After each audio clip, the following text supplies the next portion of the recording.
Welcome to this last section of the Tidal Textures Throw. This is the seaweed section, and it's made out of 3 sections. The first one has these beautiful braided beads, which are made with puff stitches. Then we have a bit of plain DCSC just to get some space between the sections. And then we have this very fun seaweed. I don't really know how to call it. It's a very fun stitch. You're gonna work like a frame, and then the actual crinkles are worked like going down, going up, going down, going up. I'll show you how to do it in detail, but it's a very fun technique. We have some plain single crochet and double crochet again, and then a second repeat of those beautiful braided puffs, which are just work the same as the first ones. So that's like the overall view of the section. Now let's dive in and work it up together. So for this section, we're gonna work with our rust color yarn and our base hook for the blanket, which is our 6mm hook. Now you are going to work on top of the divider that you just made above the last section. I am going to show you here how to make the repeats on a sample. The stitch needs a multiple of 10, so I did 20 stitches here. And row 1 is just a row of double crochet, so I've already worked that here. So you should work 1 row of double crochet on top of that blanket divider, and then join me here. Now for the second row, we're gonna chain 3, and that counts as like 2 chains for the turning chain, and that third chain is to bridge the gap because we're gonna skip that first stitch, and we're gonna make a double crochet in the next stitch. So we skipped 1 and then double crochet. Now we're gonna make a puff stitch in that skipped stitch. So we're gonna yarn over, gonna insert our hook, pull up a loop, and we're gonna work around the post of the double crochet.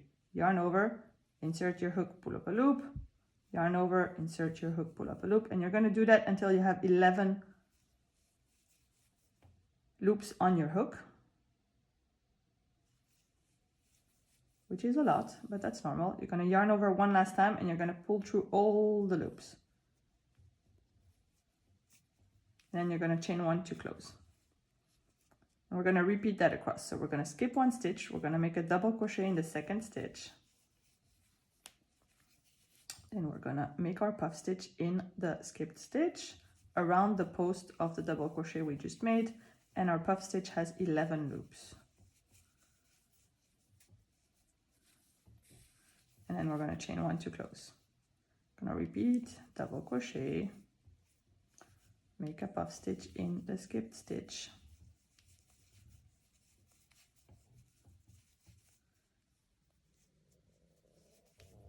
and chain 1 to close. And you're going to repeat that all the way across your row.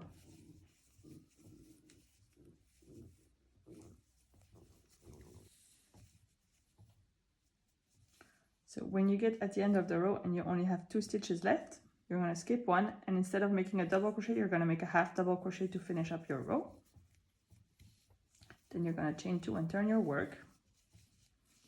Now we are going to do the exact same process of making a double crochet and a puff stitch.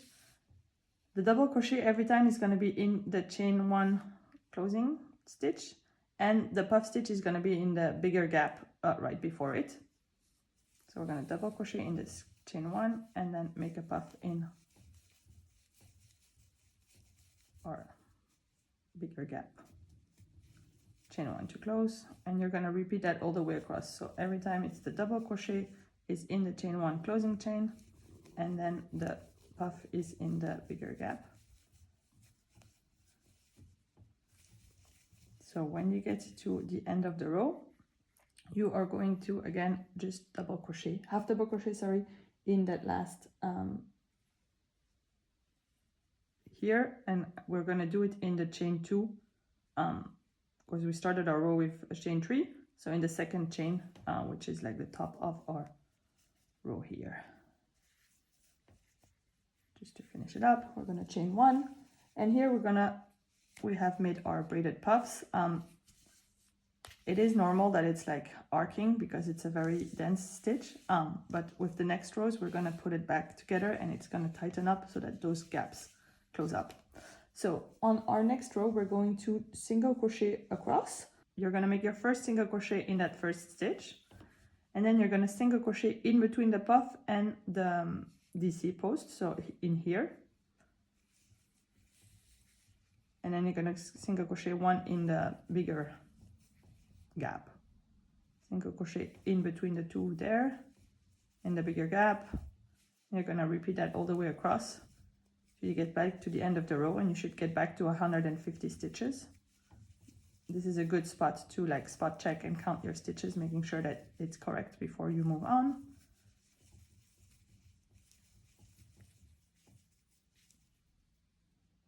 And so we're single crocheting in the last stitch to end the row. We make a chain one and turn, and now we're going to make a few rows just of plain single crochet and double crochet just to get to our spot for our next seaweed stitch. So you're going to make 3 times single crochet, double crochet, single crochet, double crochet, single crochet, double crochet, and then 1 single crochet again. So until from row 6 to row 12, you're alternating single crochet and double crochet rows. And then the next row is row 13, where we're going to work the seaweed. All right, so let's dive into the next like seaweed section. You're going to have a bit more of a plain section on top here of your beads for your full blanket, but this is enough for me to be able to show you. So you are going to start row 13 with a chain 2. You're going to work 3 half double crochet in the 3 first stitches. That's just to give you a bit of an edge on your blanket before the like crinkle part. Then you're going to make 2 double crochet in the same stitch. We're going to chain 2 and skip 2 stitches. Then we're going to make 2 double crochet again in the same stitch, chain 2 and skip 2 stitches, and you're going to repeat that until you have only 3 stitches left on your blanket. And your repeat finishes with a chain 2, skip 2.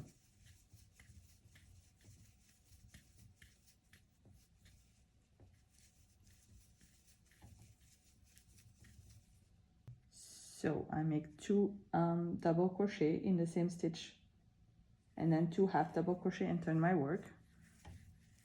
Apparently I have 1 stitch too much here, but let's just ignore that. Gonna chain 2 for the next row. Gonna half double crochet in those first 2 stitches, because those are just our edging for this stitch repeat. And then we are going to make 5 double crochet posts around the first one of those double crochet posts. So you're not going to work on top of the stitch, you're going to work around this post, and you're going to go from the top of the stitch down to the bottom, and you're going to make 5 double crochets. So it's just like a front post double crochet, but you're going to make 5 around the same posts. 3, 4,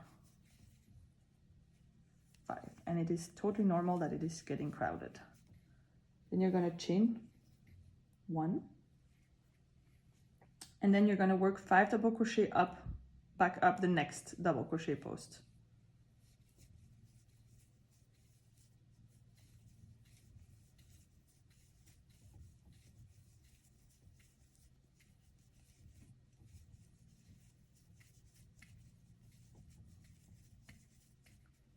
Chain 1, we're going to skip the chain 2 and the gap, and we're going to 5 double crochet down the next DC post. So you're going to 5 double crochet down, chain 1, 5 double crochet up, chain 1, 5 double crochet down, chain 1, 5 double crochet up. And you're going to repeat that all the way across until that last pair of double crochets.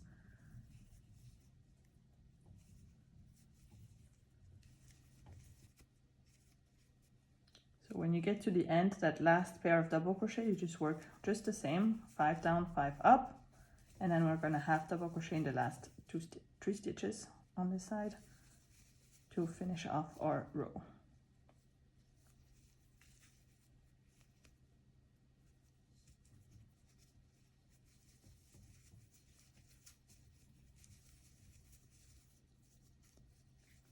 So there's no chain 1 here at the end, and you're just gonna half double crochet straight into those 3 last stitches. All right, so we made our funny crinkles, whatever you want to call it. Now we need to make one row to get back to like a normal crochet so that you know what stitch is where. So that next row is a row of single crochet, and you're going to make one single crochet in every one of those 3 first stitches.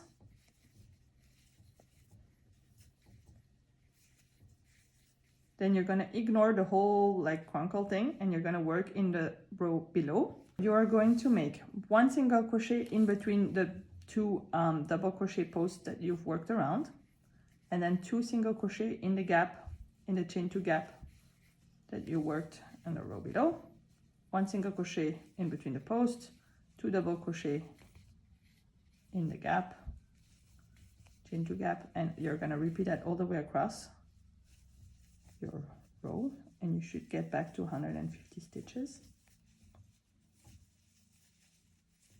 Here at the end, it's important to check you've made your last single crochet in between the 2 posts, and then you have 2 stitches that are like from the edging, in which we're gonna make a single crochet again.